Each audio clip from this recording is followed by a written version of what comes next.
আসসালামু আলাইকুম রহমতুল্লাহি বারাকাতু। আশা করি আপনারা সবাই ভালো আছেন। আমি আলহামদুলিল্লাহ ভালো আছি, আল্লাহর রহমতে, আপনাদের দোয়ায়। আজকে একটি গুরুত্বপূর্ণ কথা বলার জন্য ভিডিও করতেছি। সারা পৃথিবীতে, দুনিয়ায় অসংখ্য মুসলিম কান্ট্রি আছে এবং অনেক মুসলিমরা বসবাস করতেছে, কিন্তু মুসলমানদের উপরে কাফির কুফার ইয়াহুদি নাসারারা আক্রমণ করতেছে, মুসলমানদেরকে নির্যাতন করতেছে। এগুলো জানার পরেও আমরা এই দেশগুলোকে সাপোর্ট করতেছি।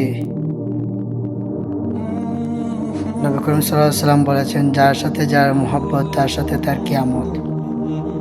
কাল কিয়ামতের ময়দানে যে মুহাব্বত করবেন যাকে, তার সাথে কিয়ামতে দেখা হবে। তো আপনারা ভেবে দেখুন, আজকে আর্জেন্টিনা ব্রাজিল নিয়ে আপনারা যে এত ভালোবাসা দেখাইতেছেন, কাল কিয়ামতের ময়দানে ইহুদির সাথে আপনাদের কিয়ামত হবে, এটা কিন্তু জেনে রাখবেন। আমি একটা ভিডিও দেখলাম যে মসজিদে নামাজ হইতেছে,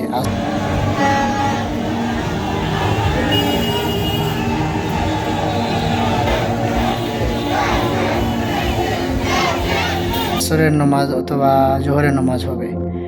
আর্জেন্টিনার খেলার আগের দিন একটা মসজিদে দেখলাম নামাজ চলতেছে, নামাজ চলা অবস্থায় রাস্তায় শোডাউন দিতেছে, মোটরসাইকেল দিয়ে আর্জেন্টিনার পতাকা নিয়ে শোডাউন দিতেছে।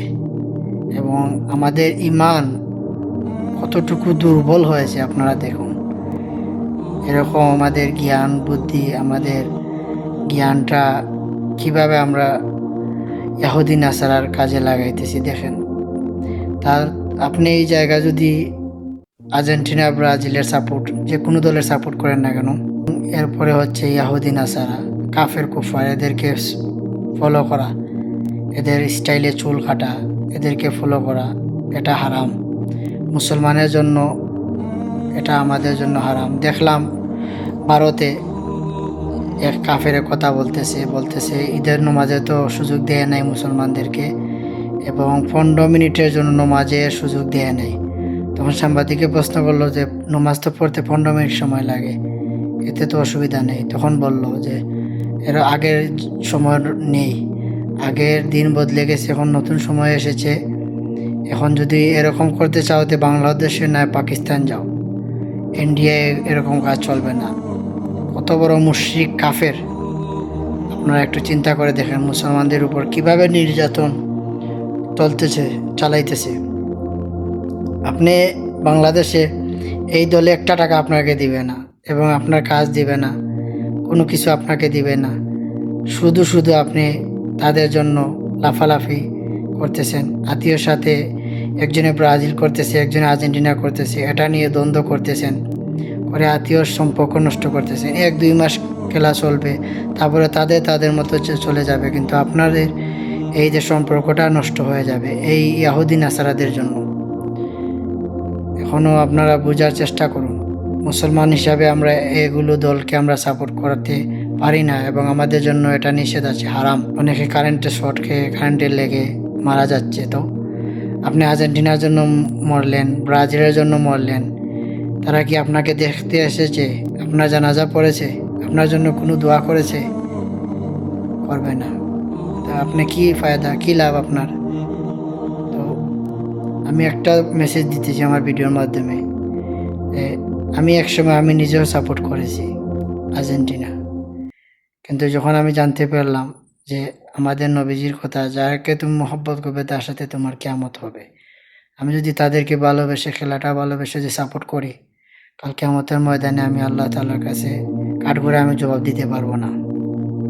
সেজন্য আমি ঘৃণা করি এরকম খেলা, আমি ঘৃণা করি, আমি এগুলোকে সাপোর্ট করি না এবং করব না ইনশাল্লাহ। আমি এই মেসেজটা দিতেছি, দেখবেন খেলাকে সাপোর্ট করেন, কিন্তু অতিরঞ্জিত রাস্তায় নেমে শোডাউন দিয়ে বড় পতাকা বানিয়ে, ফ্ল্যাগ বানিয়ে আপনি ইহুদি নাসারার পতাকা আপনার মাথার উপর টাঙ্গিয়ে আপনি নিচে চলাচল করতেছেন, ইহুদি নাসারার জার্সি পরে আপনি নামাজে যাইতেছেন। কয়েকদিন আগে দেখলাম মদিনা মদিনাতুল মুনাওয়ারা নবীজির রোজায় কত বড় কুলাঙ্গার, জ্ঞান বলতে কিছু নেই, মানুষত্বর যে একটা জ্ঞান আছে এই জ্ঞানটা নেই, যে নবীজিকে কিভাবে সালাম দিবে, নবীজির রোজায় কিভাবে যাবে, এতটুকু জ্ঞান নেই। আর্জেন্টিনার জার্সি পরে গেছে নবীজির রোজায়। লা হাওলা ওয়ালা কুওয়াতা ইল্লা বিল্লাহ। আল্লাহ তাআলা এদেরকে হেদায়েত দান করুন। আমি দোয়া করি আমরা যুবক ভাইদের সবাইকে আল্লাহ তাআলা সহি বুঝ দান করুন, সঠিক পথে চলার তৌফিক দান করুন, এবং এগুলো দলকে আপনারা সাপোর্ট করবেন না। এগুলি ইয়াহুদি নাসারা, কাফের। এরা আমাদের মুসলিমের সাথে ঐক্যবদ্ধ হতে পারে না।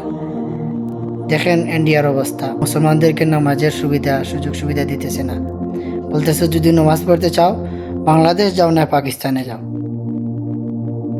কতটুকু হিংসা এদের ভিতরে। যাই হোক, আল্লাহ তাআলা আমাদের সবাইকে সহি বুঝ দান করুন, সঠিক পথে চলার তৌফিক দান করুন। আসসালামু আলাইকুম ওয়া রাহমাতুল্লাহ।